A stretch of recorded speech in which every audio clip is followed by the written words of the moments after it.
Hello everyone. Welcome to B technical electrical. तो आज के सेशन में मैं आपके लिए जो बीएमसी के लिए मैंने सीरीज स्टार्ट की है, selection series for the BMC, तो उसी का डे नंबर 3 लेके आया हूँ। तो उम्मीद करता हूँ इससे पहले जितने भी मैंने सेशन दिए वो आपने देखे रहेंगे। साथ ही साथ अगर आप बीएमसी के लिए प्रिपेयर कर रहे हो या फिर आप किसी भी गवर्नमेंट एग्जाम के लिए प्रिपेयर कर रहे हो, तो बेटा लास्ट ईयर मैंने एक सीरीज स्टार्ट की थी, सिलेक्शन सीरीज फॉर द महाट्रांस को, तो वो देखना आपके लिए मैंडेटरी है। जितना भी सिलेबस आपके महाट्रांसको का आपके बीएमसी से मैच होता है वो आप सेशन देख लेना, आपके लिए बेनिफिशियल रहेंगे। मैं आपको बता दूं कि अगर आप प्रिपरेशन कर रहे हो महाजन को, महाट्रांस को, महाडिस्कॉम या तो बीएमसी या फिर कोई भी एजेई एग्जाम, तो ये सीरीज आपके लिए हेल्प करेगी। बट ज़्यादातर मैं आपको बता दूं कि इस सीरीज में मैंने जो लेवल रखी है या फिर जो क्वेश्चन का सिलेक्शन रखा है वो बीएमसी को टारगेट करके रखा है। बट हाँ, आप जनको के लिए भी इसका हेल्प, जनको के लिए भी आपकी इस सेशन की आपको हेल्प हो सकती है, ट्रांसको के लिए भी और डिस्कॉम के लिए भी, है ना। तो जैसे कि मेरा वे होता है कि जब भी मैं सेशन स्टार्ट करूँ तो मैं अपने बारे में थोड़ा सा इंट्रोडक्शन दे देता हूँ, देन आपको ये पता रहे कि भाई साहब आपको पढ़ा कौन रहा है, राइट ना। यस। सो माई सेल्फ Babra Gawande and I am engineer, teacher, educator and mentor. साथ ही साथ मैंने गेट प्राइस क्रैक की हुई है 1899 20 इन इलेक्ट्रिकल इंजीनियरिंग। और मेरा इन 4 एग्जाम में सिलेक्शन हुआ है, असिस्टेंट इंजीनियर इन महाट्रांस को, असिस्टेंट इंजीनियर इन महाजन को, जूनियर इंजीनियर इन महाजन को and junior engineer in Mahadiscom. But उससे भी ज़्यादा इंपॉर्टेंट, मुझे लगभग 5 साल से भी ज़्यादा टीचिंग एक्सपीरियंस है in both offline as well as online field, and I am a gold as well as a silver educator in one of the edtech company of the Bangalore, right. And अगर मैं मेरे education के बारे में बता दूँ तो मेरा डिप्लोमा एंड बीटेक हुआ है Walchand college of engineering Sangli से, and currently I am working as assistant engineer in MahaTransco in HVDC section. तो ये रहा मेरा एकदम शॉर्ट इंट्रोडक्शन। और आज हम देखने वाले बेसिक आपके पास बेटा बीएमसी के लिए जो पोस्ट निकली है जेई एंड एससी के लिए, तो उससे एसोसिएटेड मतलब 30 टॉप एमसीक्यू जो आपके एग्जाम पूछ पूछ सकती है ना। और इसके लिए मैंने रेफरेंस लिया आपके प्रीवियस पेपर का। तो जिस लेवल के क्वेश्चन प्रीवियसली पूछे गए थे उसी लेवल के क्वेश्चन मैं इसमें रखा हूँ और सिलेबस के हिसाब से क्वेश्चन डिजाइन किए हुए। एंड वेरी इंपॉर्टेंट, जिन्होंने अभी तक हमारे यूट्यूब चैनल को सब्सक्राइब नहीं किया है, kindly do subscribe so that आपको आने वाले हर एक वीडियो का नोटिफिकेशन आप तक बना रहे और आप कोई भी सेशन मिस ना करो। साथ ही साथ अगर आपको इस सेशन के चाहिए पीडीएफ तो आप हमारा WhatsApp and Telegram group join कर सकते हो। लिंक आपको डिस्क्रिप्शन साथ ही साथ कमेंट सेक्शन में मिल जाएंगी, सो दैट आप इजीली ये दोनों भी ग्रुप ज्वाइन कर लोगे, है ना। तो ज़्यादा समय बर्बाद ना करते हुए आज हम देखेंगे बेसिकली टॉप 30 एमसीक्यूज। एमसीक्यूज आसानी है जो कि आपके एग्जाम से बिल्कुल मिलते जुलते हैं, तो आप ये ना सोचे कि सर एमसीक्यूज बहुत आसान ले रहे हो आप, है ना। तो ये रहा आपका फर्स्ट क्वेश्चन जिसको ये क्वेश्चन आने के चांसेस है, तो सभी ने आंसर देना है। फर्स्ट क्वेश्चन है, gas turbine work on which principle, या फिर मैं बोलूंगा साइकिल। गैस टरबाइन कौन से साइकिल पर वर्क करता है। तो आपने अगर कभी पावर प्लांट पढ़ा होगा बेटा, तो गैस टरबाइन जो होता है वो आपका वर्क करता है ब्रेटॉन साइकिल के ऊपर। Please remember, gas turbine Brayton cycle के ऊपर वर्क करता है। Yes, gas turbine Brayton cycle के ऊपर वर्क करता है। रैंकन साइकिल के ऊपर बेटा थर्मल पावर प्लांट वर्क करता है। प्लीज रिमेंबर, ये दो क्वेश्चन पूछे जाते हैं। रैंकन साइकिल के ऊपर thermal power plant, thermal power plant work करता है ना। एंड जो ब्रेटन साइकिल है आपके पास, ब्रेटन साइकिल के ऊपर गैस टरबाइन या फिर गैस पावर प्लांट आप बोल सकते हो, राइट। गैस पावर प्लांट आप बोल सकते हो। तो ये अगर आपने दोनों भी याद रख लिए देन वेल एंड गुड। तो याद रखना, गैस टरबाइन जो है या फिर गैस पावर प्लांट जो है वो ब्रेटन साइकिल के ऊपर वर्क करता है। एग्जाम में आने के बहुत ज्यादा चांसेस है इस तरीके के question, please remember. Okay, let's see the next question. के नेक्स्ट क्वेश्चन है क्या, और ये भी आसान क्वेश्चन है। और ये क्वेश्चन देख लेना, क्वेश्चन में पूछा है the maximum efficiency of a half wave rectifier is.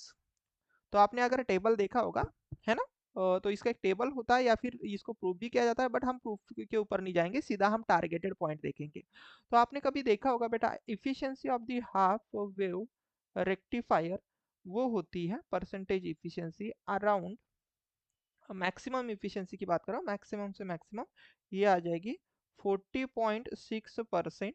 और अगर लगे हाथ हम ये भी बता दें कि आपको ये भी चीज़ें पूछे जा सकती है बेटा कि percentage efficiency of full wave rectifier ये होती है twice of the half wave rectifier की इफिशियंसी के। तो इसको ट्वाइस कर लोगे तो कितना आ जाएगा सर, 2 × 40.6, तो आप कर लोगे तो ये अराउंड आ जाएगा 81 पॉइंट, राइट ना, 40 जस्ट मिनट, 40.6 मल्टीप्लाई बाई 2 कर लोगे तो ये आ रहा है 81.2%, है ना।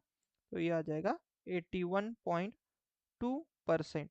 तो याद रखना, फिलहाल तो हमें हाफ वेव का पूछा था, तो हाफ वेव की जो इफिशियंसी है वो है 40.6, है ना। एंड फुल वेव की कभी अगर इन शॉर्ट, अगर इन फ्यूचर में अगर आप कभी अगर आपको पूछी तो आप ये बोल देना कि that is the twice of the half wave, मतलब 81.2। तो फिलहाल हाफ वेव की पूछी थी, तो इसका आंसर हो जाएगा option number B is the correct. ठीक है, तो देखते हैं नेक्स्ट क्वेश्चन आपके पास है क्या। देखो ये बहुत आसान क्वेश्चन है। Which of the following likely to be a full load power factor of three phase induction motor. Full load मतलब लोडेड कंडीशन के ऊपर इंडक्शन मोटर का, थ्री फेज इंडक्शन मोटर का उन्होंने पूछा है पावर फैक्टर। याद रखना, इंडक्शन मोटर, जो इंडक्शन मोटर रहेगी कौन सी, थ्री फेज इंडक्शन मोटर, इसका पावर फैक्टर बेटा ऑलवेज ऑलवेज लैगिंग होता है, लैगिंग इन नेचर होता है। Please remember, lagging in nature का होता है। ये कभी भी लीड नहीं करेगा, तो ये लैगिंग इन नेचर का ही रहेगा। क्या क्या सर, क्या always in lagging, power factor, है ना। तो इसमें दो कंडीशन याद रखना जो अभी मैं आपको बता रहा हूँ। तो नो लोड के ऊपर कभी पूछा, नो लोड के ऊपर कभी अगर आपको ये पावर फैक्टर पूछा, तो आप ये बोल सकते हो कि 0.2, आप ज़्यादा से ज़्यादा 0.3 लैग ले सकते हो। बहुत कम लैगिंग इन नेचर होता है ये, है ना, इसकी वैल्यू बहुत कम होती है। और कभी अगर आपको ये पूछा कि फुल लोड या फिर लोडेड कंडीशन, तो इसका पावर फैक्टर जाता है अराउंड 0.8 से लेके 0.85 लैग के बीच में, है ना, तो लैगिंग इन नेचर के बीच में। तो आप क्या बोल सकते हो, सर यहाँ पर देखो लीड तो कभी भी होगा नहीं, तो लीड वाले ऑप्शन तो बेटा ऐसे ही काट दो। तो ये वाला जो दिया है 0.2, तो ये तो नो लोड पर था ना, तो ये तो नो लोड पर होगा, नो लोड। बट देखो नो लोड पर हमारे पास बहुत कम पावर फैक्टर होता है, और ये हम क्या बोल सकते हैं, फुल लोड, या तो हम बोल सकते हैं लोडेड कंडीशन पर। तो मैं इसको बोलूंगा कि सपोज ये फुल लोड की बात कर रहा है, तो हमें फिलहाल तो फुल लोड के बारे में ही पूछा था, तो हम क्या बोलेंगे, 0.8 lagging is a correct one. Fine, next question. Yes, ये वाला प्रश्न, विच of the following protective device can be used against the lightning surges. Lightning surges से बचाने के लिए हम कौन सा प्रोटेक्टिंग डिवाइस यूज कर लेते हैं। ऑप्शन पढ़ लेते हैं, lightning arrester, horn gap and surge diverter. तो बेटा ये लाइटनिंग अरेस्टर है, येले है, बिल्कुल हम येले यूज कर लेते हैं लाइटनिंग अरेस्टर सर्जेस से बचाने के लिए। हॉर्न गैप ये भी एक लाइटनिंग टाइप का ही आपके पास क्या है, एक टाइप ही है। सर्ज डाइवर्टर भी हमारे पास सर्जेस से बचाता है। तो ये सभी चीजें हम यूज कर लेते हैं ना, lightning arrester, surge gap and surge diverter. तो हम क्या बोलेंगे, all of the above is a correct one, है ना। नेक्स्ट क्वेश्चन, उम्मीद करता हूँ क्वेश्चन समझ में आया होगा। यस, ये वाला प्रश्न बहुत इंपॉर्टेंट है कि इस क्वेश्चन में देखो उन्होंने क्या बोला है कि induction generator delivers the powers dash power factor. देखना ये इंडक्शन मोटर नहीं है, इंडक्शन जनरेटर है। इंडक्शन जनरेटर, याद रखना, सॉरी इंडक्शन मोटर आईएम का पावर फैक्टर जो होगा, पावर फैक्टर जो होगा वो बेटा लैगिंग इन नेचर का होता है। मैंने अभी अभी बताया ये लैगिंग इन नेचर का रहेगा। बट अगर जब भी हमारे पास इंडक्शन जनरेटर एक इंडक्शन मोटर एक इंडक्शन जनरेटर जैसा सपोज काम करने लगे, तब उस समय पावर फैक्टर होता है बेटा लीडिंग इन नेचर। ठीक है, लीडिंग इन नेचर, इसके पीछे का रीजन मैं आपको बताता हूँ। यहाँ पर ना इंडक्शन मोटर में ऐसा समझ लो कि पावर एब्जॉर्ब की जाती है, एक्टिव पावर भी और रिएक्टिव पावर भी। बट इंडक्शन जनरेटर में क्या होता है, इंडक्शन जनरेटर में क्या होगा, ध्यान से सुनना, इंडक्शन जनरेटर में पावर दी जाएगी बट रिएक्टिव पावर ली जाएगी, तो इसीलिए जो पावर फैक्टर है वो लीडिंग रहता है। प्लीज रिमेंबर, तो हम क्या बोलेंगे कि सर इंडक्शन जनरेटर में जब पावर डिलीवर की जाएंगी तो पावर फैक्टर क्या रहेगा, तो आप बोलोगे लीडिंग इन नेचर का रहेगा। Please remember, yes. तो ये क्वेश्चन इंपॉर्टेंट था बच्चा। ये वाला नेक्स्ट क्वेश्चन आपके सामने पेश है, क्या है कि an an induction motor if the rotor is block, rotor क्या किया जा रहा है, ब्लॉक किया जा रहा है। तो ये बात समझ लो कि रोटर ब्लॉक है, मतलब रोटर की स्पीड कितनी रहेगी, 0 RPM रहेगी। तो ये बात समझ लो, ये क्यों, क्योंकि मैंने रोटर को ब्लॉक करके रखा है। तो मैं यहाँ पर क्या रखूंगा, रोटर कैसा है भाई, ब्लॉक है ना, रोटर आपके पास ब्लॉक है। Then the rotor frequency of the induction motor is, rotor की फ्रीक्वेंसी कितनी रहेगी। तो हमें एक जनरल रिलेशन पता है कि सर रोटर की जो फ्रीक्वेंसी होती है इंडक्शन मोटर में, रोटर की फ्रीक्वेंसी ऑलवेज होती है बेटा sleep times of stator frequency, yes क्या है हमारे लिए, स्लीप, यस क्या है हमारे लिए, स्लीप है सर। अभी देखो हम क्या बोलेंगे, अब हम देखेंगे कि एनआर की वैल्यू जीरो रहने पर स्लीप क्या रहेगी। तो स्लीप का फॉर्मूला बच्चा बच्चा जानता है, what is the slip, slip formula होता है sir N S minus N R divided by N S. अभी आपने क्या बोला है कि ब्लॉक्ड रोटर में इसकी वैल्यू कितनी है, जीरो, एन आर की वैल्यू है जीरो, तो N S upon N S upon ये हो जाएगा सर रेशियो वन। तो आप क्या बोलोगे, N S upon N S, तो इसकी वैल्यू हो जाएगी वन। तो स्लिप की वैल्यू हम कितना लेंगे सर, ये स्लिप हो जाएगी वन।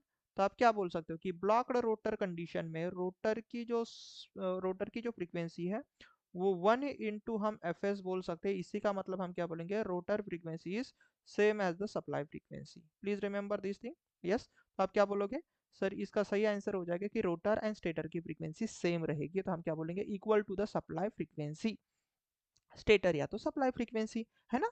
तो option A is the correct one. Let's see the next question कि ये क्वेश्चन क्या है ना। Which of the following not an internal cause of the over voltage in a power system. Internal cause, कौन सा internal cause नहीं है over voltage होने के लिए इन पावर सिस्टम। इंटरनल मतलब जैसे कि पावर सिस्टम से नॉट इंटरनल बोला है ना, यस, इंटरनल कॉज नहीं है।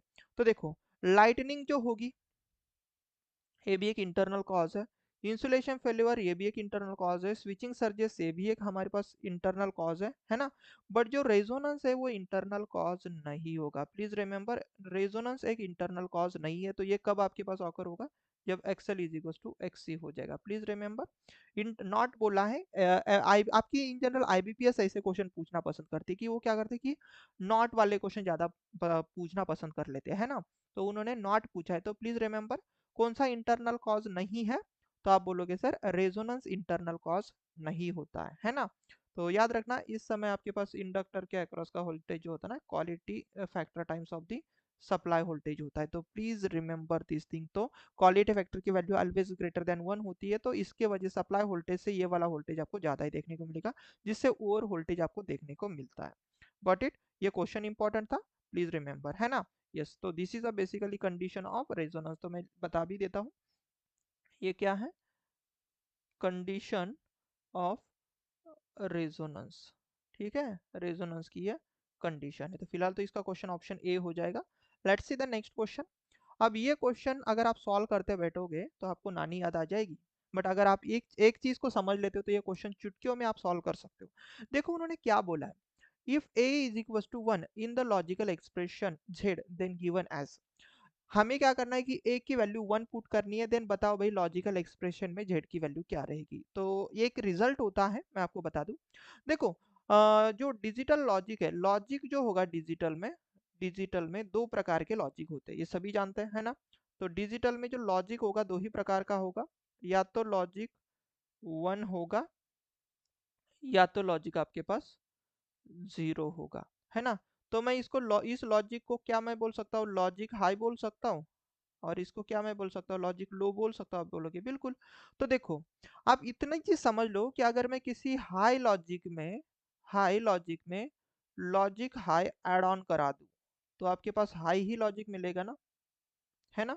यस, हाई लॉजिक में लॉजिक हाई करा दूं तो हाई ही लॉजिक मिलेगा। जस्ट आपको समझाने की कोशिश कर रहा हूं, है ना। और सपोज मैं हाई लॉजिक में लो लॉजिक ऐड कर दूं तभी भी आप क्या बोलोगे, सर लॉजिक मुझे हाई ही मिलेगा। ये बात समझ में आई। यस, थर्ड कंडीशन में ये ले सकता हूँ कि सपोज आप ऐसा ले लो सर कि पहला लॉजिक लो रहेगा दूसरा लॉजिक हाई रहेगा, समझने की कोशिश करो, तभी भी आपको क्या मिलेगा, लॉजिक हाई ही मिलेगा। मतलब ये और ऑपरेशन की बात कर रहा हूँ मैं, है ना। तो और एक तीसरी कंडीशन ये है, सॉरी चौथी कंडीशन ये आप बोल सकते हो कि एक लॉजिक मेरे पास लो है एंड ये भी लॉजिक मेरे पास लो है, तो लो लो को ऐड करोगे तो सर आपको लॉजिक लो ही मिलेगा। मतलब आप एक चीज समझ लो कि जो रिजल्ट आ रहा है वो हाई ही मिल रहा है। देखो मैं यहाँ पर एक चीज आपको बता दूं कि क्या मैं बताने की कोशिश कर रहा था इन जनरल यहाँ पर।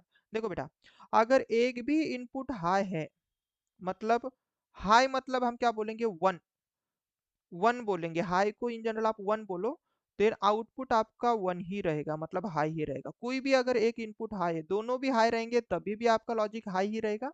और कोई एक इनपुट अगर हाई रहेगा तभी भी लॉजिक आपका क्या रह रहा है, हाई ही रह रहा है। तो इसका मतलब आप ऐसा समझ लो सर, ध्यान से सुनो। अब इन दो रिजल्ट को ध्यान से देखना। 2 मिनट के लिए सोचो कि मैं इसके हिसाब से एक अपोजिट में कंडीशन लिख रहा हूँ, इसके हिसाब से मैं अपोजिट में कंडीशन लिख रहा हूँ। तो हाई की जगह पर मैं 1 लिखूँ तो आप क्या बोलोगे, 1 1 प्लस 1। अब मैं ऑरिंग कर रहा हूँ, ना कि मैं बुलियन अलजेब्रा को ऐड कर रहा हूँ। आई एम जस्ट सॉरी, मैं यहाँ पर नंबर को ऐड नहीं कर रहा बेटा, मैं logic high plus logic high बोल रहा हूँ। तो आप बोलोगे इसका रिजल्ट आ जाएगा लॉजिक हाई। डोंट बी से 1 plus 1 sir result is 0, carry is 1। मैं ये एडिशन नहीं कर रहा हूँ, ये इस चीज को समझ जाओ, है ना। और दूसरे कंडीशन से मैं क्या बोल सकता हूँ कि 1 प्लस, अगर सपोज मैं लॉजिक 0 करा दूं, मतलब लॉजिक हाई प्लस लॉजिक 0, तो ये भी आपको हाई मिल रहा है। मतलब मैं क्या ऐसा बोल सकता हूँ कि देखो सर, 1 प्लस मैं सपोज सम एक्स भी कर दूं तभी मुझे 1 ही मिलेगा, और 1 प्लस सपोज मैं सम एक्स बार भी कर दूं तभी मुझे 1 ही मिलेगा। क्यों? क्योंकि देखो ना, एक लॉजिक अगर हाई बन चुका है तो लॉजिक आउटपुट हाई ही मिलेगा, चाहे ये कुछ भी हो जाए। ये लो रहे हाई रहे इससे कुछ लेना देना नहीं है। तो सम 1 प्लस समथिंग कुछ भी ले लो तो उसका रिजल्ट 1 ही रहेगा। ये बात मैं समझाने की कोशिश कर रहा हूँ, है ना। तो इसको मैं एकदम शॉर्ट शॉर्ट फॉर्म में लिख के दे रहा हूँ कि 1 प्लस कुछ भी लॉजिक रहे, समथिंग कुछ भी रहे, समथिंग कुछ भी रहे, तो बेटा उसका रिजल्ट होगा 1, है ना। 1 प्लस समथिंग कुछ भी रहे, मतलब जैसे कि मैं आपको बता दूं कि 1 वाले लॉजिक में मैं ऐसा एग्जाम्पल के तौर पर बता रहा हूँ, 1 प्लस ऐसा है कि ए प्लस बी इंटू सी इंटू डी ऐसा है सपोज, तो इज इक्वल टू ये बेटा 1 ही होगा। क्योंकि ये क्या हुआ, तो ये समथिंग मतलब ये वही हुआ ना, तो इसको सपोज मैं x मान लेता हूँ तो 1 प्लस एक्स, ये सभी चीजें x है तो इसका देखो रिजल्ट 1 ही आएगा। तो ये मैं बताने की कोशिश कर रहा हूँ कि अगर 1 प्लस समथिंग कुछ भी रहे तो उसका रिजल्ट क्या होगा, 1। तो वही चीज बेसिकली इस क्वेश्चन में आप इस क्वेश्चन को ना 2 मिनट के लिए ऐसा सोचो कि अभी मैं जो लिख रहा हूँ, तो a की वैल्यू 1 थी, plus B C plus D plus E bar F, है ना। तो ये चीज बन गई, है ना। तो अगर आप देखोगे तो ये क्या है सर, 1 प्लस ये समथिंग है ना। तो इसको सपोज मैं 2 मिनट के लिए x मान लेता हूँ, है ना। अब यहाँ पर भी देखो दूसरे ब्रैकेट में क्या आएगा, अब a की वैल्यू कितनी लेनी थी, 1 1 प्लस, अब ये समथिंग जो है that is a D bar B bar plus F bar E bar, sorry E bar F bar plus D bar C bar. इसको 2 मिनट के लिए सोचो ना कि दिस इज योर वाई, है ना। तो क्या ना इसे सर, इस वाले एक्सप्रेशन को मैं ऐसा बोल सकता हूँ कि 1 प्लस एक्स, है ना, एंड 1 प्लस वाई। और आपको पता है कि 1 प्लस समथिंग कुछ भी रहे इसका रिजल्ट क्या हो जाएगा, 1। और इसका भी रिजल्ट हो जाएगा 1, है ना। इसका भी रिजल्ट कितना हो जाएगा, 1। तो दैट विल बी अ 1.1। तो 1.1 आपको पता है 1 आता है, तो हम क्या बोलेंगे, z की वैल्यू हो जाएगी 1। तो आप इस तरीके से इस क्वेश्चन को सॉल्व कर सकते हो। ये आपको समझाते हुए इतना समय लगाया नहीं, तो ये क्वेश्चन बहुत आसान क्वेश्चन है। Got it. होपफुली ये क्वेश्चन समझ में आ गया होगा कि 1 प्लस, बेटा याद रखना ये चीज कि 1 प्लस समथिंग कुछ भी रहे लॉजिक में, तो बेटा उसका लॉजिक आउटपुट 1 ही आएगा, चाहे दुनिया भर की कोई चीज क्यों ना रहे, है ना। तो आगे हम बढ़ेंगे, ये वाला क्वेश्चन देखेंगे, ये भी इंपॉर्टेंट क्वेश्चन है। When a three phase induction motor is supplied to a balance three phase supply, three phase induction motor को अगर मैं बैलेंस थ्री फेज सप्लाई दे रहा हूँ, it will produce the rotating magnetic field, बराबर एक RMF ये प्रोड्यूस कराएगा, है ना। एक आरएमएफ प्रोड्यूस कराएगा जिसका मैग्नीट्यूड आपने अगर कभी देखा होगा, तो आरएमएफ का मैग्नीट्यूड जो होता है बेटा, आरएमएफ, जब भी RMF rotating magnetic field produce होती है तो वहां पर एक फ्लक्स क्रिएट होता है। वही है ना रोटेटिंग मैग्नेटिक फील्ड, जो फ्लक्स होता है या फिर मैं बोलूंगा जो फील्ड है, वो नेट फील्ड आपके पास होती है 3/2 ऑफ द मैक्सिमम फ्लक्स, या फिर आप इसको ही 1.5 times of the maximum flux आप बोलते हो। तो ये आरएमएफ का एक फाइनल रिजल्ट है जिसको मैथमेटिकली प्रूव किया जाता है। अब इसकी नीड नहीं है क्योंकि हम एमसीक्यू सॉल्व कर रहे हैं ना, तो पूरा अगर हम करते बैठे तो पूरा पेज यहाँ पर मुझे निकालना पड़ेगा, पूरा डेरिवेशन एंड ऑल, नीड नहीं है। तो हम क्या बोलेंगे, 1.5 times of the peak value of the flux due to the individual fluxes. तो ये इसका आंसर हो जाएगा 3/2 बोलो या फिर 1.5 टाइम्स, क्योंकि 3/2 को ही हम 1.5 बोल सकते हैं। तो फिलहाल तो इसका आंसर हो जाएगा option number 3 is the correct one. Let's see the next question, की नेक्स्ट क्वेश्चन आपके पास है क्या। ये क्वेश्चन बढ़िया है जी। देखो क्वेश्चन में क्या बोला है, which of the following device, कौन सा ऐसा डिवाइस है जो मेजर करता है प्रेशर को डायरेक्टली, प्रेशर को डायरेक्टली मेजर करने वाला ऐसा कौन सा डिवाइस है। तो देखो प्रेशर मेजरमेंट आपने सभी ने देखा है, ये जो है ना ये वो होता है, इसका आंसर मैं आपको पहले ही बता दूं, इसका आंसर बेटा बॉर्डन ट्यूब है ना। बॉर्डन ट्यूब आप सभी ने देखी होगी, मैं आपको बता दूं बॉर्डन ट्यूब आपने कहाँ पर देखी है। देखो बेटा जब आप ना आपके टू व्हीलर या तो फोर व्हीलर के टायर में जब आप एयर फिल करने जाते हो, देन वो मेजर करता है, देखो एक डिवाइस लेके छोटू सा, कि उसमें एयर कितनी फिल है। सबसे पहले वो चेक करेगा, देन वो एयर फिल करेगा, उसके बाद फिर से चेक करेगा कि प्रॉपर प्रेशर है कि नहीं है ना। तो जिस इंस्ट्रूमेंट से वो आपके आपका टायर का जो ट्यूब होता है उसका एयर प्रेशर मेजर करता है, उसे हम बोलते हैं बॉर्डन ट्यूब। तो वो कुछ इसी प्रकार से होता है ना, यहाँ पर कुछ चीजें लिखी जाएंगी है ना, 40 45 ये सब कुछ बार में वहां पर लिखा जाता है, इतना प्रेशर है उतना प्रेशर है ना। तो इसका सही आंसर क्या हो जाएगा, बॉर्डन ट्यूब बेटा। डायरेक्टली हम मेजर करते हो, उसमें कोई जुगाड़ है क्या, नहीं, सीधा आप क्या कर लेते हो, उसकी नली जो होती है आपके टायर से लगा देते हो, डायरेक्टली आप क्या कर लेते हो, प्रेशर मेजर कर लेते हो है ना। तो वो आप बॉर्डन ट्यूब से मेजर कर सकते हो। तो बॉर्डन ट्यूब दिखने में कुछ इस प्रकार से होती है, इससे यहाँ से इनपुट प्रेशर आएगा और उस प्रेशर से बेसिकली ये मैकेनिज्म थोड़ा सा हिलेगा डुलेगा और इस मैकेनिज्म से ये पॉइंटर आगे पीछे हो जाएगा। जितना ज्यादा प्रेशर तो ये क्लॉकवाइज एंटी क्लॉकवाइज दिशा, कम प्रेशर तो फिर ये इधर चला जाएगा। तो ये वाला पोर्शन आपके पास एक्सपांड होता है because of due to pressure है ना। तो ये बॉर्डन ट्यूब है, क्या ये, this is nothing but your a Bourdon tube. तो डायरेक्ट अगर कभी भी प्रेशर मेजरमेंट के लिए कोई इंस्ट्रूमेंट पूछा तो आप बोलोगे उसका आंसर हो जाएगा सर बॉर्डन ट्यूब। तो प्लीज रिमेंबर, प्रेशर मेजरमेंट अगर आपको डायरेक्टली करना है तो आप बॉर्डन ट्यूब से कर सकते हो, जो कि दिखने में कुछ इस प्रकार से दिखती है। तो प्लीज रिमेंबर दिस थिंग है ना। यस, नेक्स्ट आपके पास यह वाला प्रश्न बहुत ही प्यारा सा प्रश्न, कि उन्होंने बोला है कि induction motor and induction motor, what is the ratio of rotor copper loss and the rotor input. Rotor copper loss and rotor input में क्या रेशियो बनेगा। तो यहाँ पर एक रिलेशन बनता है जिसको आपको याद रखना है, या फिर जो मेरे पुराने स्टूडेंट या फिर जिन्होंने ऑलरेडी यूट्यूब के सेशन देखे रहेंगे उनको पता है कि एक रिलेशन होता है कि air gap power to the air gap power to the, आपके पास एक यहाँ पर रेशियो बनेगा copper losses to the mechanical power. तो इसका रेशियो कैसे बनता है, यहाँ पर बनता है बेटा 1:S, S:1 तो आपको किसका रेशियो पूछा है, रेशियो पूछा है, देखो ये होता है एयर गैप पावर या फिर रोटर इनपुट आप बोल सकते हो इसको, इसके दो नाम है, रोटर इनपुट आप इसको बोल सकते हो, या फिर आप इसको बोल सकते हो air gap power, air air gap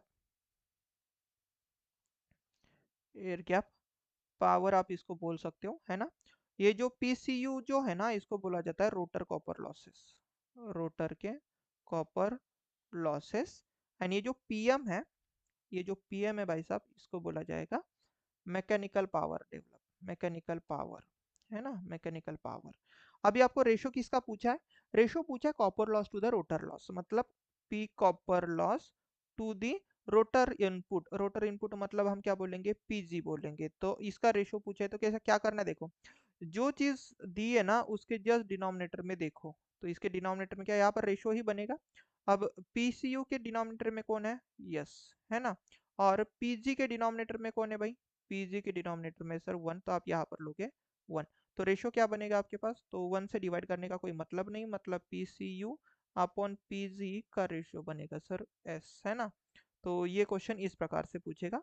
या फिर समटाइम्स इसका तो आंसर देखो आ ही चुका है आपके पास ऑप्शन नंबर बी, बट ये कभी कभी आपके पास ऐसा भी पूछा जाता है कि पी कॉपर लॉसेस पीजी के कितना टाइम होती है। तो देखो ये यस इंटू आप पीजी लिख सकते हो, तो आप क्या बोलोगे sir P copper losses sleep पर डायरेक्टली प्रोपोर्शनल है, या फिर sleep times of the PG होता है। तो आप ऐसे भी इसको समझ सकते हो।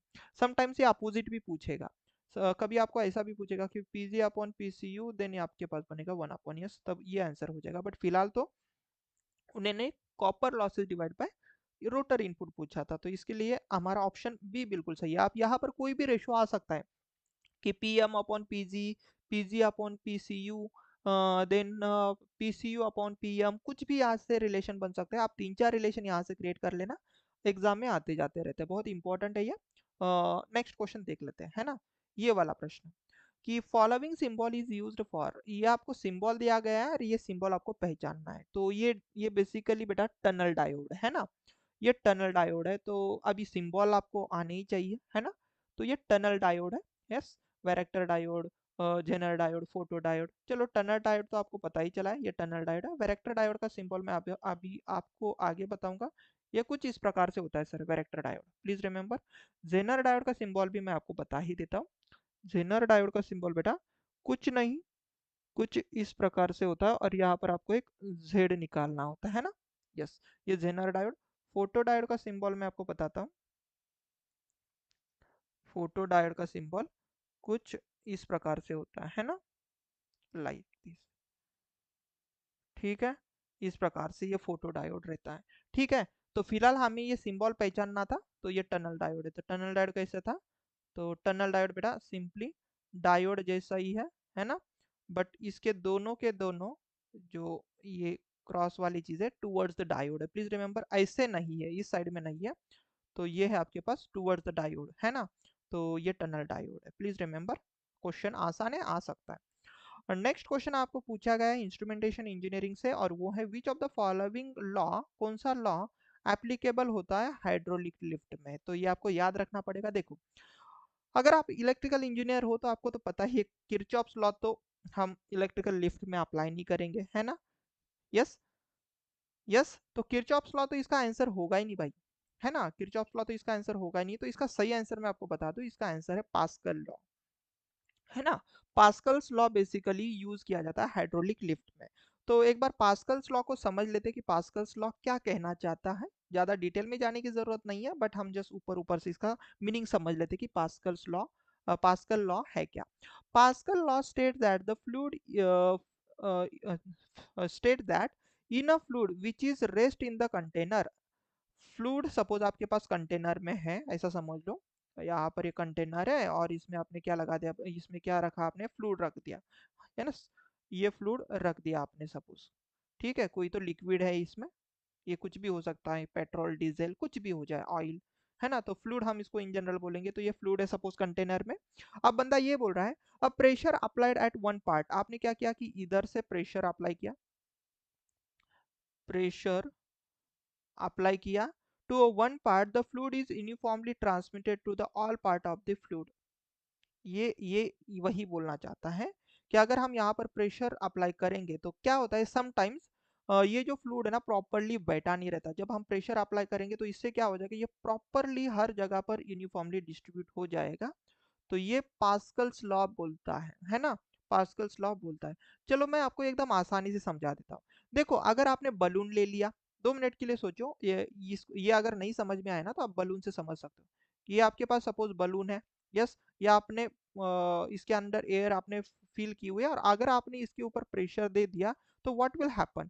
तो देखो, ये वाला प्रेशर, ये वाला पोर्शन दब के कुछ इस प्रकार से हो जाएगा, और इसके ऊपर एक्स्ट्रा प्रेशर लग के ये यहाँ पर प्रेशर लगाकर हो सकता है ये इधर के साइड में कुछ इस प्रकार से आपको देखने को मिले, है ना।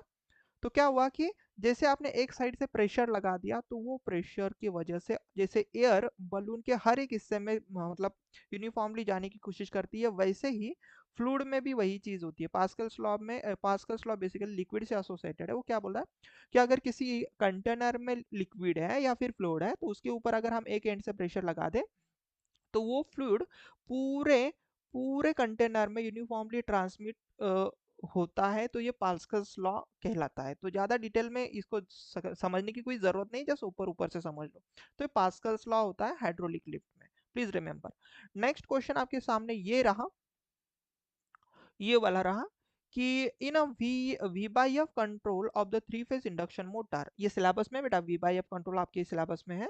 Yes, V by F control in a three phase induction motor, if voltage is increases by 10%, voltage क्या हो रहा है, इंक्रीज हो रहा है 10% से, in order to air air flux constant, है ना।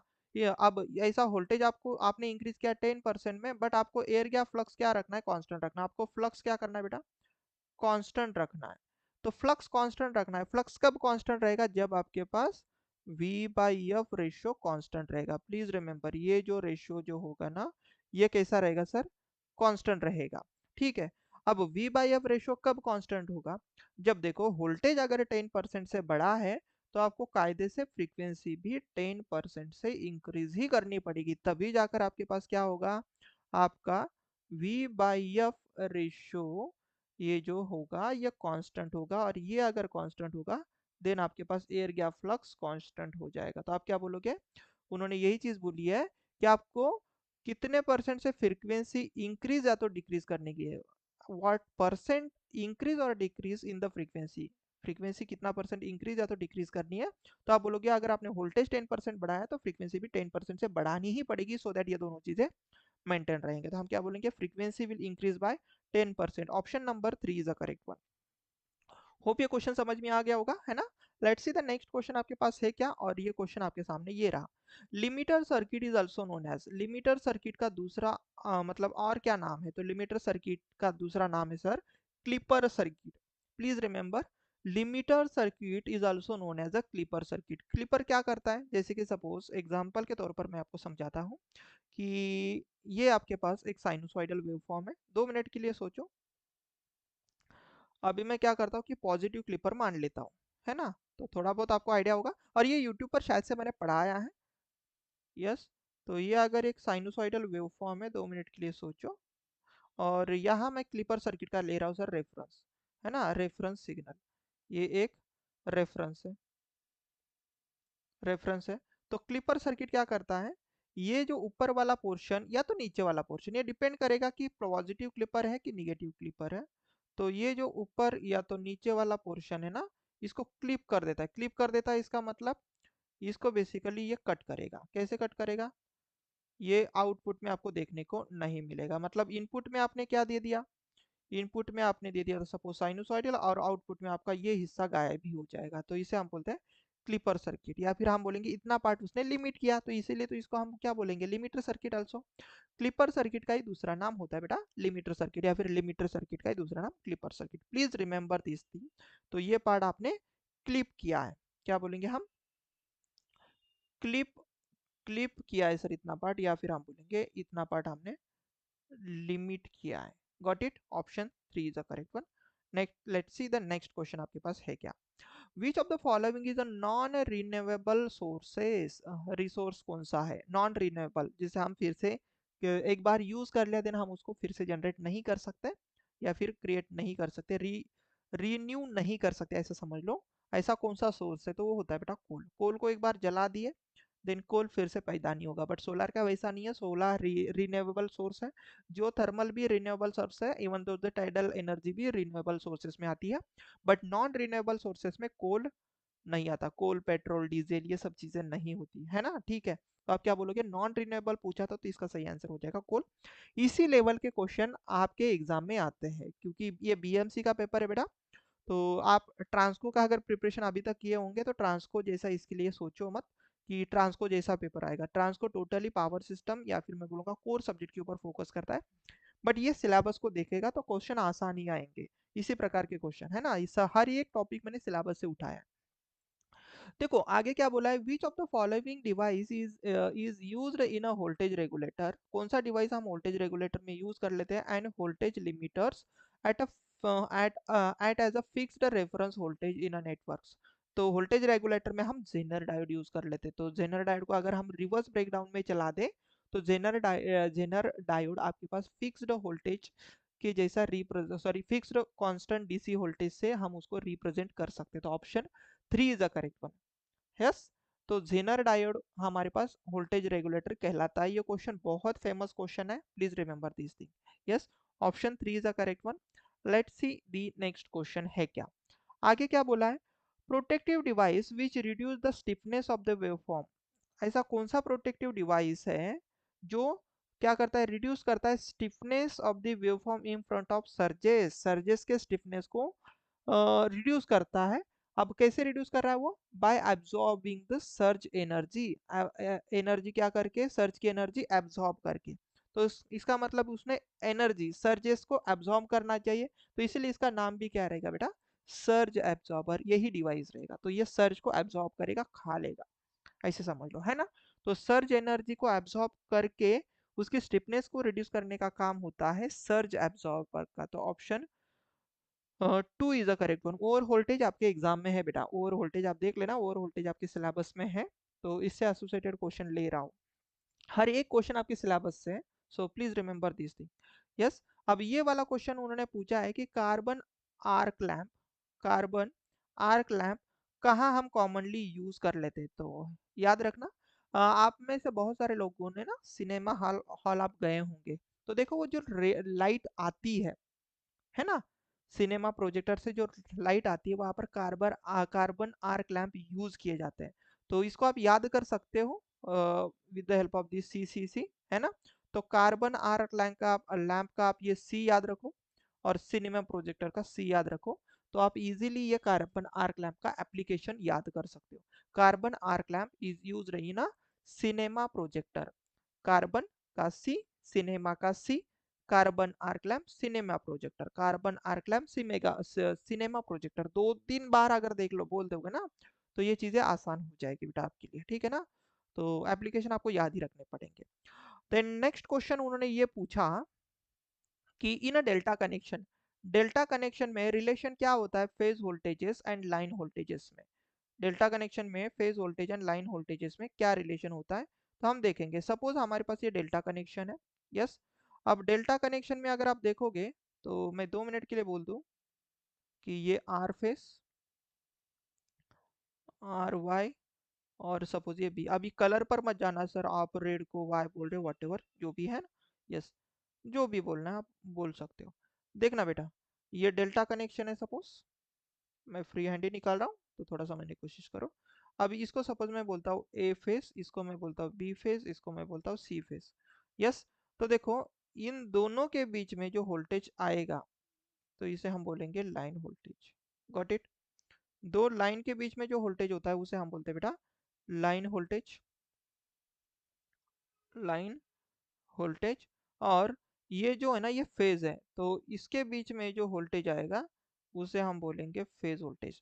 जो कि ये दोनों चीजें फिलहाल तो सेम ही है। तो इसीलिए डेल्टा के केस में प्लीज रिमेंबर, डेल्टा के केस में लाइन वोल्टेज एंड ये वाला जो अभी आपको दिख रहा है ये phase voltage, line voltage and phase voltage बेटा सेम होते हैं। Please remember, phase voltage same होते हैं। तो ये पहला कंक्लूजन याद रख लेना कि line voltage is equal two phase voltage in case of delta. Yes. But यहाँ पर करंट के बारे में तो बोला नहीं। देखो इससे तो हम आंसर ला ही देंगे कि फेज वोल्टेज लाइन वोल्टेज से मैं, बट देखो मैं आपको एक चीज समझाता हूँ। सपोज ये यहाँ पर जो करंट होगा ना बेटा, सपोज क्या ये लाइन करंट होता है और इधर जाने वाला करंट आपके पास फेज करंट होता है। देखो ना, कुछ करंट यहाँ पर जो करंट आया सेम करंट फेज करंट हुआ क्या, नहीं, कुछ करंट इधर भी जाएगा। Suppose this is a phase dash, मैं ऐसा बोलूंगा तो देखो फेज अलग अलग है। तो line current and phase current are the different current. तो कैन वी से कि इस केस में बेटा याद रखना लाइन की क्वांटिटी हमेशा बड़ी होती है, that will be root three times of the phase quantities होती है। तो यहाँ पर root three times of the phase current होगा। डेल्टा के केस में line current root three times of the phase current होता है। तो करंट के बारे में कभी पूछा, इसमें पूछा नहीं है, बट इन जनरल आपको पूछ सकता है। अभी तो वोल्टेज के बारे में पूछा था तो हमने आंसर बता दिया कि phase voltage and line voltage are the same in the case of delta, but current is line current is root three times of the phase. तो आप क्या बोलोगे, option A is the correct one. Fine. Then देख लेते हैं next question, ये रहा। अब देखो ये जो क्वेश्चन है ना इसमें, तो स्टार में मैं आपको बता दूं, स्टार में मैं बता देता हूँ यहाँ पर। स्टार के केस में ये चीज याद रख लेना, ये तो डेल्टा के केस में हुआ ना, ये किसके केस में हुआ सर, ये बेटा डेल्टा कनेक्शन के केस में, डेल्टा कनेक्शन के केस में। बट इन फ्यूचर कभी स्टार के बारे में पूछा, स्टार कनेक्शन में, तो वो भी चीज़ आप याद रख लेना। अभी मैं यहाँ पर प्रूफ नहीं करते बैठता, बट उसमें phase current is equals to line current होता है, ये पॉइंट याद रख लेना। And your line voltage is root three times of phase voltage होता है in case of delta. Please remember, ये भी याद रखना है आपको, ठीक है ना। Let's see the next question, कि ये वाला प्रश्न, क्वेश्चन ये है कि peak value of the alternating sine wave is 200, then average value बताओ भाई कितनी है। साइन वेव दी गई है, एक साइन वेव है, उसकी पीक वैल्यू मतलब, चलो मैं आपको थोड़ा समझाने के लिए बता ही देता हूँ कि यहाँ पर, ठीक है, एक साइन वेव है, एक साइन वेव है। Let me draw in a proper way. Yes yes. अब इसकी ये पीक वैल्यू आपको दी गई है, तो ये वीएम आपको मतलब ये वी पीक या फिर मैं बोलूँगा मैक्स, ये 200 होल्ड दिया गया है। एंड उन्होंने पूछी है एवरेज वैल्यू, तो एवरेज वैल्यू कहीं ना कहीं यहाँ पर होती है बेटा, एवरेज वैल्यू। तो आपको पता होगा कि एवरेज जो वैल्यू होती है in case of delta, sorry in case of sinusoidal, तो वो एवरेज वैल्यू होती है, वो होती है बेटा 2 Vm/पाई, है ना। इसी को सॉल्व कर लोगे तो 0.637 मेरे हिसाब से, लेट मी क्रॉस चेक, ये नंबर मुझे याद नहीं रहता, मुझे 2 पाई याद रहता है। 2/पाई, 2/पाई, तो 0.636 है, ये 7 नहीं है, ठीक है ना, 636 कोई बात नहीं, है ना। बट ये रहेगा, तो इसको मैं वीएम बोलूंगा, तो वीएम ही मतलब पीक। तो 0.636 मल्टीप्लाई बाय अगर आप 200 कर लोगे तो ये कितना आ जाएगा, इसको अगर आप 200 से कर लोगे तो 127.732 वोल्ट, तो ये आ जाएगा इसका आंसर, है ना। और ये देखो इसका आंसर तो आ गया हमारे पास, कि हमें क्या पूछा गया कि एवरेज वैल्यू। बट देखो, अगर आपको आरएमएस वैल्यू पूछी जाती है तो आरएमएस वैल्यू के लिए मैं बता दूं, आरएमएस वैल्यू होती है बेटा मैक्सिमम वोल्टेज डिवाइड बाय √2, अभी जो कि इस क्वेश्चन में नहीं पूछा है। इसी को हम समटाइम्स ऐसे लिखते हैं 0.707 इंटू वी मैक्स भी होता है, तो कभी पूछा जाए तो इसका नंबर कितना होता, तो 200 डिवाइड बाय √2 कर लेते हैं, है ना। 200 डिवाइड बाय √2 कर लो तो ये आ जाता, देखो 141.2, है ना। तो ये नंबर आपके पास हो जाता। यस, तो ये आरएमएस वैल्यू थी। तो देखो अभी आपको एवरेज वैल्यू पूछी थी, तो ये कौन सा वाला वोल्टेज था बेटा, ये एवरेज था। अब ये वाला वोल्टेज देखो ऑप्शन में दिया भी है इसके नज़दीकी, तो ये वाला वोल्टेज बेटा आपका आरएमएस था, तो उन्होंने एवरेज पूछा था, तो इसीलिए हमारे पास ऑप्शन नंबर ए बिल्कुल सही था। Got it. तो फिलहाल ये क्वेश्चन समझ में आया आपको। यस। चलो देख लेते हैं नेक्स्ट आपके पास क्या है क्वेश्चन। नेक्स्ट क्वेश्चन बहुत ही प्यारा सा दिखाई दे रहा है मुझे। In a star in a 3 phase star connected balanced load, load कैसा है भाई, बैलेंस है। और लोड अपने पास बैलेंस लोड कैसा है, एक फेज में उन्होंने 4 4 + j3 इतना पर फेज लोड है, और वो कनेक्टेड है 3 phase 50 hertz 400 volt AC supply से। देन उन्होंने बोला है कि determine the current on the supply. ठीक है, तो मैं इसको ना थोड़ा सा आपको समझाने की कोशिश करता हूँ कि स्टार कनेक्टेड लोड है, तो मैं एक स्टार कनेक्टेड लोड निकाल लेता हूँ इन अ प्रॉपर वे। ठीक है, सपोज ये मेरे पास एक स्टार कनेक्टेड लोड है, और बैलेंस्ड बोला है मतलब इसके हर एक फेज में जो लोड होगा वो सेम ही रहेगा। ठीक है, ये आपके पास एक स्टार कनेक्टेड लोड है। ठीक है, इसको हम बोलेंगे A B and C, A B and C. अब इसका इम्पिडेंस कितना दिया गया है, ये होगा आपके पास 4 + j3, है ना। अब ये सब सब उतना ही लोड है, 4 + j3। अभी देखो मैं ना समझा रहा हूँ इसलिए समय लगेगा, कोई बोलेगा सर इतना टाइम पास क्यों करे, देखो बेटा क्वेश्चन समझाने में समय लगता है ना। तो ये आपके पास क्या हुआ, सर ये लोड हो गया, देन उन्होंने लाइन वोल्टेज, देखो कुछ भी मेंशन नहीं, मतलब ये लाइन वोल्टेज है, तो यहाँ का वोल्टेज उन्होंने कितना दिया है, 400, कितना दिया है, 400 वोल्टेज, तो ये लाइन वोल्टेज था। अभी देखो यहाँ जो करंट जाएगा वो लाइन करंट जाएगा, ये करंट उन्होंने पूछा, और यही करंट हमारे लिए क्या बन जाएगा, फेज करंट। बट मुझे अगर फेज करंट चाहिए तो फेज करंट के लिए मुझे क्या पता होना चाहिए, सर यहाँ पर मुझे चाहिए फेज वोल्टेज, है ना। तो फेज वोल्टेज अगर मुझे पता करना है, क्योंकि देखो मुझे फेज करंट, मैं फेज करंट कैसे निकाल सकता हूँ, तो phase voltage divide by phase का इम्पीडेंस में ले सकता हूँ। बट फेज वोल्टेज आएगा कैसे, तो आप बोलोगे सर फेज वोल्टेज देखो ना, लाइन वोल्टेज दिया गया, तो मैं एक बार फेज वोल्टेज अलग से निकाल लेता, तो आप क्या बोलोगे, लाइन वोल्टेज डिवाइड बाय √3 कर लो सर। तो लाइन वोल्टेज कितना है, 400 डिवाइड बाय √3, तो आप कितना बोलोगे, सर 400 डिवाइड बाय √3 कर लोगे तो ये आ रहा है सर 230.9 इसके अराउंड, है ना। तो इसके अराउंड आपके पास ये वोल्ट आ रहा है। अभी देखो, अब मुझे एंगल, कहीं पर भी करंट का एंगल पूछा है क्या, नहीं, तो इसलिए हम इसका क्या लेंगे, ओनली मॉड, है ना। तो इसकी वैल्यू पुट कर लो, तो 230.9 डिवाइड बाय, अभी देखो 3 और 4 इसका मॉड लोगे तो आपको पता है ये अगर आपने कल का भी सेशन देखा होगा तो मैंने कल भी बोला था 4 का स्क्वायर प्लस 3 का स्क्वायर, 3 4 और 5 का पेयर होता है तो ये हो जाएगा सिर्फ 5, है ना, सीधा सीधा 2 3.9 डिवाइड बाय आप सीधा 5 कर सकते हो। तो इसको अगर आप 5 से डिवाइड कर लोगे तो आपको अराउंड आंसर मिल जाएगा अप्रोक्स 46.188 एम्पियर। तो फिलहाल इसका आंसर हो जाएगा option number A is the correct one. Got it? समझ में आया? बहुत आसान क्वेश्चन था भाई ये। ठीक है, चलो नेक्स्ट क्वेश्चन देख लेते हैं, यह वाला प्रश्न, और ये भी इंपॉर्टेंट है। इंस्टेंटेनियस पावर पूछी है थ्री फेज सिस्टम में, तो इंस्टेंटेनियस पावर बेटा हमेशा कांस्टेंट होती है और थ्री फेज सिस्टम में इसकी वैल्यू होती है।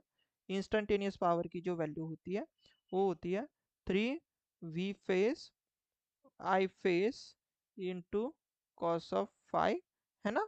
एंड या तो हम इसको और में लिख सकते हैं √3 into VL IL into cos of five हम लिख सकते हैं। अब जो बोलना चाहे आप बोल सकते हो, ये और में रखा है तो अगर फेज में लोगे तो √3 आएगा, लाइन में लोगे तो सॉरी फेज में लोगे तो 3 आएगा, लाइन में लोगे तो √3 आएगा। और ये नंबर हमेशा आपका कैसा होता है, कांस्टेंट होता है। प्लीज रिमेंबर, ये नंबर आपके पास बेटा कांस्टेंट होता है। कि ये कौन सा कांस्टेंट, इंस्टेंटेनियस पावर आपके पास थ्री फेज सिस्टम में कांस्टेंट होती है। प्लीज रिमेंबर, ये पॉइंट बहुत इंपॉर्टेंट है। Let's see the next question क्या है आपके पास। नेक्स्ट क्वेश्चन आपके पास ये है कि magnetic field produce in the stator of the three phase induction motor, जो मैग्नेटिक फील्ड स्टेटर में प्रोड्यूस हो रही है इंडक्शन मोटर के, थ्री फेज इंडक्शन मोटर के, वो कितने स्पीड से ट्रैवल करेगी। तो याद रखना, मैग्नेटिक फील्ड जो है, मैग्नेटिक फील्ड जो है मतलब हम क्या बोलेंगे, आरएमएफ, है ना। जो आरएमएफ जो है किसमें, थ्री फेज इंडक्शन मोटर में, सर वो रन करती है बेटा, वो रन करती है, इसकी जो स्पीड होती है ना, वो स्पीड होती है सिंक्रोनस स्पीड। वो कितने स्पीड से रन करता है, एनएस स्पीड से, एनएस मतलब हम बोलेंगे सिंक्रोनस स्पीड से वो रन करता है, सिंक्रोनस स्पीड से वो रन करता है, जिसका फॉर्मूला अगर आपको पता होगा बहुत ही प्यारा सा नन्हा सा फॉर्मूला है, और वो फॉर्मूला है सिंक्रोनस स्पीड का, N S is equal to 120 F, अच्छे से लिख देता हूँ 120 F divided by P. Sometimes इसके ऊपर भी क्वेश्चन आ जाएगा, बहुत आसान आसान भी क्वेश्चन पूछे जाते हैं, हम क्या करते हैं बहुत डिफिकल्ट करते रहते हैं और आसान चीज़ों को भूल जाते हैं। तो हम क्या बोलेंगे, मैग्नेटिक फील्ड जो है थ्री फेज इंडक्शन मोटर में, उसकी स्पीड कितनी, तो आप बोलोगे सिंक्रोनस स्पीड, है ना। तो उसकी स्पीड कितनी रहेगी सर, सिंक्रोनस स्पीड। तो option 3 is the correct one, है ना, option 3 is the correct one. Let's see the next question. देखो अब यहाँ बंदा बोल रहा है कि according to the De Morgan's theorem, De Morgan's theorem के हिसाब से नैंड गेट क्या है। तो हम क्या करेंगे, नैंड गेट एक बार निकाल लेते हैं। देखो नैंड गेट क्या है, एंड गेट ही है ना, सिंपल एंड गेट ही है, बट नैंड की वजह से यहाँ पर क्या हो जाएगा, बबल। तो इसके लिए अगर मैं यहाँ ले लूँ ए, यहाँ पर है बी, तो देखो एंड गेट होता तो ये A dot B, but NAND because of due to this bubble यहाँ पर आ गया बार। अगर हम यहाँ पर डी मॉर्गन्स थ्योरम लगा दे तो ये ए बार हो जाएगा, डॉट का हो जाएगा प्लस, और ये हो जाएगा बी बार। तो ये क्या हुआ, तो सर ये और ऑपरेटर हुआ, है ना, और ऑपरेटर। और देखो ना और ऑपरेटर में हमने क्या दिया, ध्यान से देखना, ये एक और ऑपरेटर है ना, और ऑपरेटर है। और इस और ऑपरेटर में आपने क्या किया, ए बार चाहिए, तो आपको ए बार तो मिलेगा नहीं, तो सिंपल ए रहेगा, देन यहाँ पर आ जाएगा ए बार। देन आपको चाहिए बी बार, देन आपके पास देखो बी बार कैसे मिलेगा, यहाँ पर बी है, देन यहाँ पर एक नॉट गेट लगा दो, यहाँ पर बी बार। तो इसी को ही समटाइम्स, या हाँ इसका आंसर क्या हो जाएगा, ए बार प्लस बी बार, है ना। तो इसी को ही समटाइम्स हम ऐसा भी निकाल लेते हैं कि और गेट, अब ये अलग गेट निकालने के बजाय हम क्या कर लेते हैं, यहाँ पर बबल लगा देते हैं।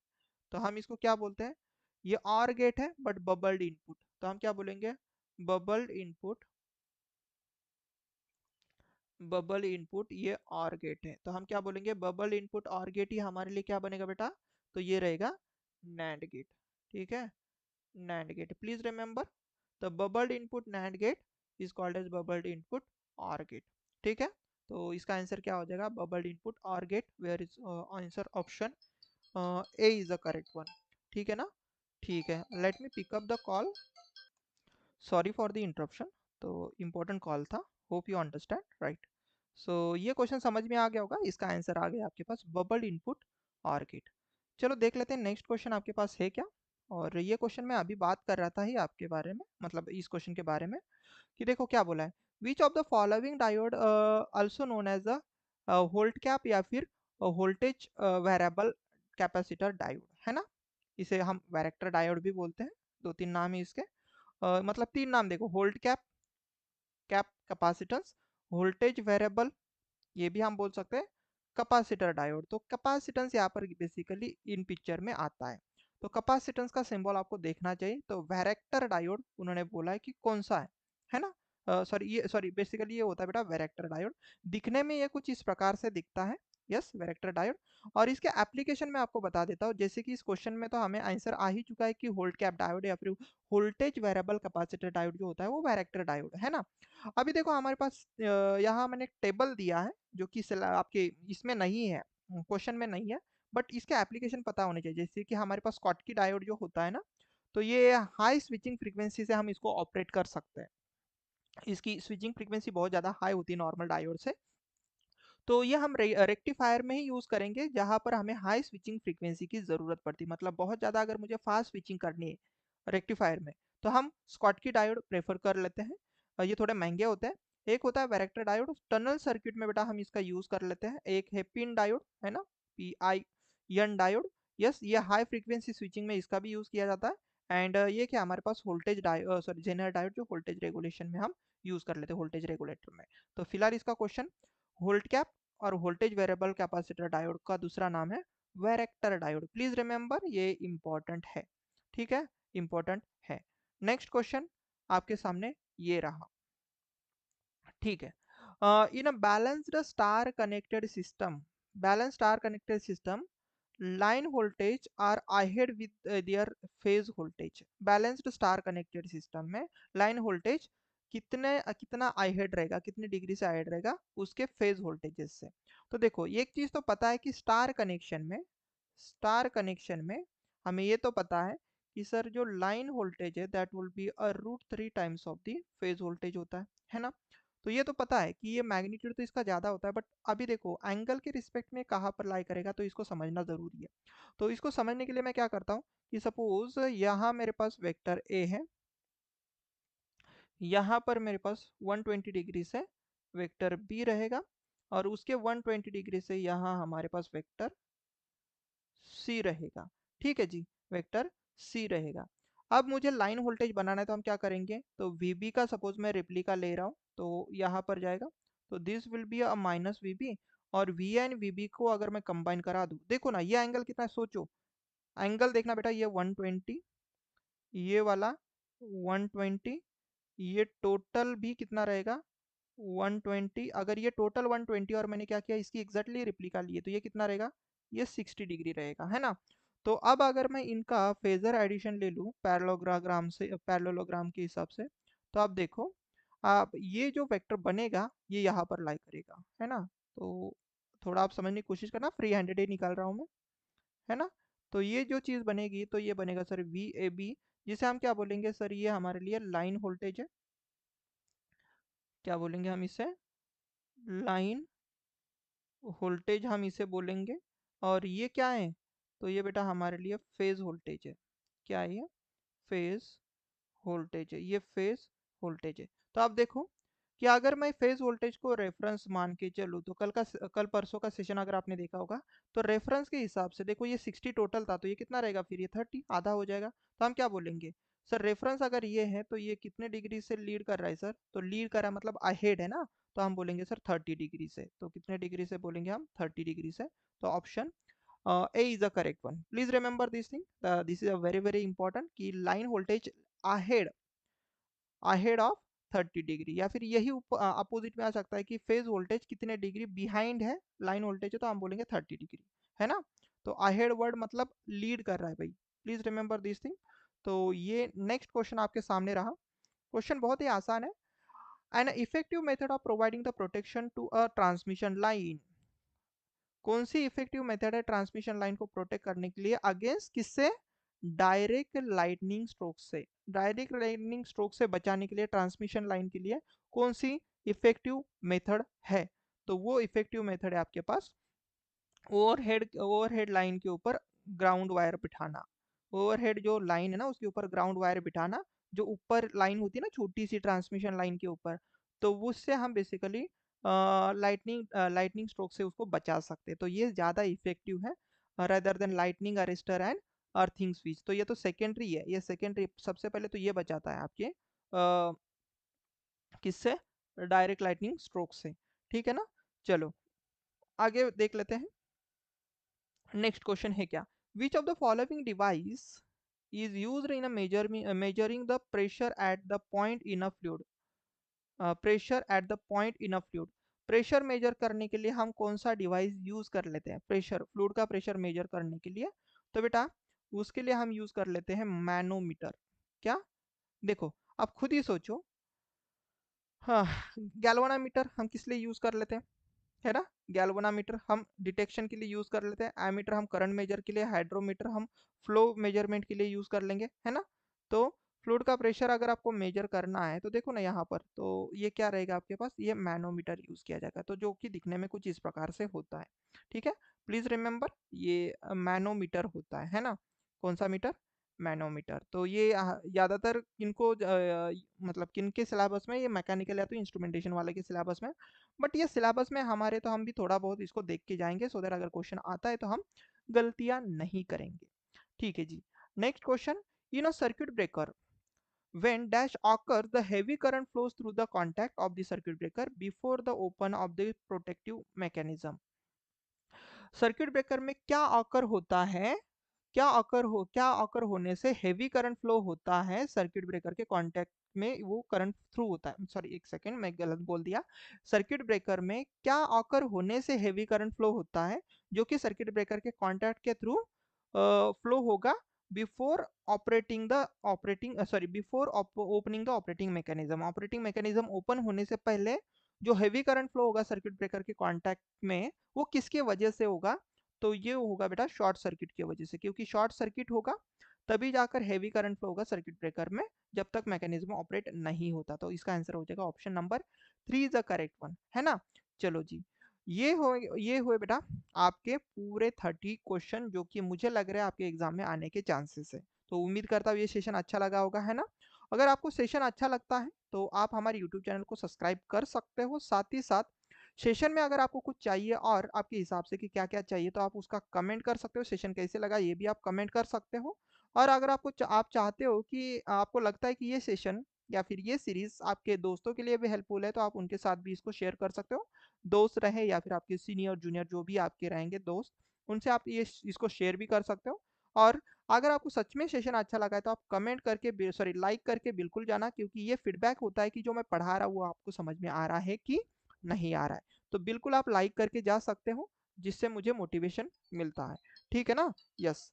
देन हम देख लेते हैं बेटा और एक चीज, कि जैसे कि ये सीरीज मैंने किसके लिए रखी है, ये रखी है मैंने जनको, ट्रांसको एंड वितरण के लिए, या फिर मैं बोलूंगा डिस्कॉम के लिए, सॉरी एमएससी भी, सॉरी बीएमसी के लिए रखी है। बट मैं आपको बता दूं, अगर आप जनको के लिए भी प्रिपेयर कर रहे हो, ट्रांसको के लिए भी प्रिपेयर कर रहे हो और डिस्कॉम के लिए भी प्रिपेयर कर रहे हो, तो ये सीरीज आपके लिए हेल्प ही करेगी। साथ ही साथ अगर आप कोई भी एई जेई एग्जाम का प्रिपरेशन कर रहे हो तो उसके लिए भी ये सीरीज आपको हेल्प ही करेगी। बट डेडिकेटेडली मैं अभी आपको बता दूं, ये जो मैंने क्वेश्चन रखे हैं वो बीएमसी के सिलेबस के हिसाब से रखे हैं। तो उम्मीद करता हूँ आज का सेशन अच्छा लगा होगा। Yes, and very important thing, अगर आपको इस सेशन के चाहिए बेटा पीडीएफ चाहिए तो आप हमारी ये दोनों ग्रुप ज्वाइन कर लो, यहाँ पर कल आपको इसकी पीडीएफ मिल जाएगी, है ना। एक दिन के बाद मैं पीडीएफ शेयर कर देता हूँ, सो दैट आप सेशन भी देखो और वो आपको रिवाइज भी हो प्रॉपरली। तो अगर आपको ये दोनों चैनल ज्वाइन करने हैं तो लिंक आपको डिस्क्रिप्शन में अटैच करा दूंगा, आप इजीली ये दोनों भी चैनल ज्वाइन कर सकते हो। तो उम्मीद करता हूँ आज का सेशन अच्छा लगा होगा, हम जल्द ही मिलेंगे नेक्स्ट सेशन में। Till then take care and bye.